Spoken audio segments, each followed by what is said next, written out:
131st constitutional amendment bill reject అయింది కదా, ఇప్పుడు విమెన్ రిజర్వేషన్ సంగతి ఏంటి అని ఒక చాలా డిబేట్ జరుగుతుంది.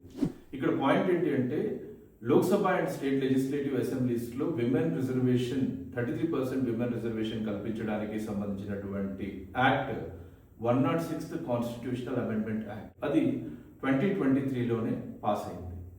అయితే ఈ 131st కాన్స్టిట్యూషనల్ అమెండ్మెంట్ బిల్ని ఎందుకు ఇంట్రడ్యూస్ చేశారు అంటే, ఈ బిల్ లక్ష్యాల్లో ఒకటి ఏంటి అంటే విమెన్ రిజర్వేషన్ని 2029 జనరల్ ఎలక్షన్స్ నుంచే ఇంప్లిమెంట్ చేయడానికి అవసరమైనటువంటి ప్రొవిజన్స్ ఇందులో ఉన్నాయి.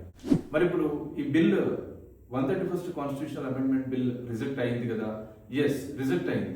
కానీ ఆల్రెడీ ఉన్నటువంటి 106th కాన్స్టిట్యూషనల్ అమెండ్మెంట్ యాక్ట్ ఏం చెప్తుంది అంటే 2026 తర్వాత జరిగేటువంటి సెన్సస్ జనగణన, దాన్ని బేస్ చేసుకొని వచ్చేటువంటి డీలిమిటేషన్, ఈ డీలిమిటేషన్ తర్వాత 33% రిజర్వేషన్ ఇంప్లిమెంట్ అయ్యే విధంగా అందులో ప్రొవిజన్స్ ఉన్నాయి. సింపుల్గా చెప్పాలి అంటే 2034 ఎలక్షన్ నాటికి అది ఇంప్లిమెంట్ అయ్యే విధంగా అందులో ప్రొవిజన్స్ ఉన్నాయి.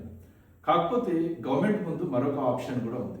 ఏంటి ఆప్షన్ అంటే, ఇప్పుడు జరుగుతున్నటువంటి సెన్సస్ని వీలైనంత త్వరగా కంప్లీట్ చేసి ఆ వెంటనే డీలిమిటేషన్ కూడా కంప్లీట్ చేస్తే సీట్ల సంఖ్య పెరగకపోయినా కానీ ఇప్పుడున్నటువంటి 543లోనే విమెన్కి 33% రిజర్వేషన్ కల్పించేటువంటి ప్రొవిజన్ ఉంటుంది.